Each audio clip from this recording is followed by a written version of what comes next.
Heading क्या लिखिएगा Balram ji? Race नहीं भाई, हाँ रेडियस रेशियो। और इसके बड़े अच्छे फार्मूला लिखिएगा। आप फिर से बताते रहे, लिमिटिंग समझ पा रहे हैं? ये लिमिटिंग है नहीं बताइएगा तो अब बताओ कि 4 हो ना कुल काट पीट करके, किसका साइज कम है? कटायन साइज कम है। तो लिखिएगा radius of cation upon radius of anion. Radius of, भाई अभी आप नहीं कहा ना कि जो मिलेगा तो मिलेगा, कम ही मिलता है। तो radius of cation upon radius of anion.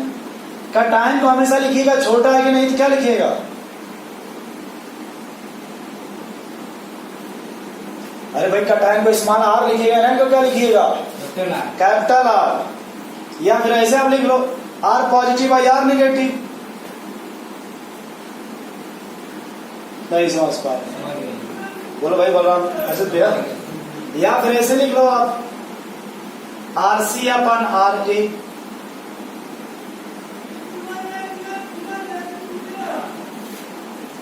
R C समझ पा रहे? Radius of cation upon radius of anion. अच्छा हम इसका एक एग्जाम्पल भोजपुरी में हमको लिखवा दे रहे हैं, ठीक है? किसका? वो कभी आपका गलत नहीं होगा, हो सकता है कभी ये मामला क्या हो जाए गलत, लेकिन वो कभी साथ आपका नहीं छोड़ेगा। ये बताओ इसमें किसका साइज छोटा है? तो ये बस लिखिएगा कि स्मॉलर साइज, लिखिएगा smaller size, smaller in size. लिखिए रेडियस ऑफ, ये कभी गलत नहीं होगा, radius of smaller in size.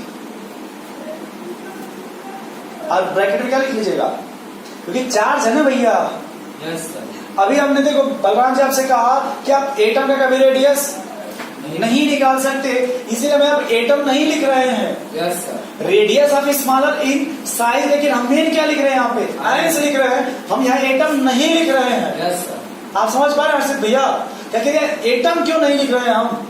इसका एग्जैक्ट निकाल सकते हैं, क्योंकि एटम का आप रेडियस नहीं निकाल सकते। फिर लिखिएगा radius of larger in size. यहां भी क्या लिखिएगा? आयंस। इससे फायदा ये है वो कुछ भी होगा उससे हमसे कोई मतलब नहीं है।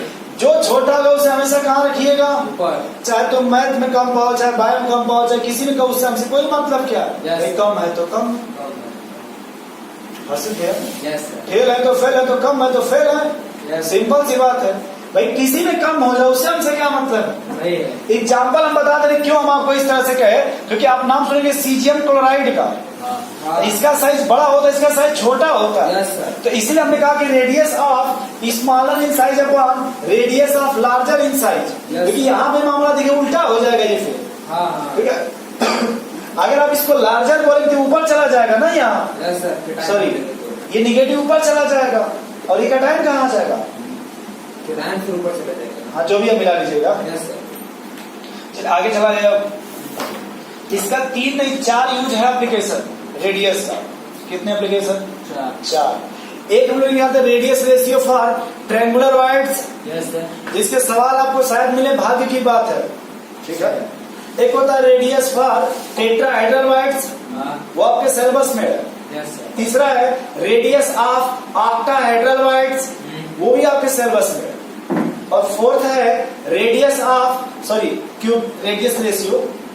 रेडियस एक आप निकाल लेंगे ट्रायंगुलर वाइड के लिए, एक निकालेंगे टेट्राहेड्रल वाइड के लिए, एक निकालेंगे आप ऑक्टाहेड्रल के लिए, और एक लिख लेंगे आप radius ratio for cubic void. Cubical void बोलते हैं। क्यूबिकल वाइड, उसे क्या बोलते हैं? Cubical void. Cubical void. एक आपने कहा टेट्राहेड्रल वाइड, दूसरा आपने कहा ऑक्टाहेड्रल वाइड, तीसरा आपने कहा शुरू में ट्रायंगुलर वाइड्स, और फोर्थ क्या हो गया? Cubical voids. हमें सिर्फ आप ये बताओ कि आपकी किताब में डेरिवेशन दिया है, हम आपको सिर्फ एग्जैक्ट जो वो लिखवा देंगे पूरा डेरिवेशन चले, लेकिन डेरिवेशन किसी काम का नहीं है। बस आप एग्जैक्ट अगर याद है सवाल बन जाएगा। नहीं समझ पा रहे? अगर आप एग्जैक्ट याद रखेंगे तो सवाल कहीं नहीं फंसेगा। सवाल आपका नहीं फंसेगा, बस इतना याद रखिएगा। फंसेगा तो फिर हम उसको डेरिवेशन बता देंगे, ठीक है? दोस्तों दोनों प्रॉफिट होंगे। आप शॉर्टकट याद कर लीजिएगा। Yes. फिर 4 सवाल फंसेगा, डेरिवेशन कर लिया जाएगा। इतना नोट हो गया है।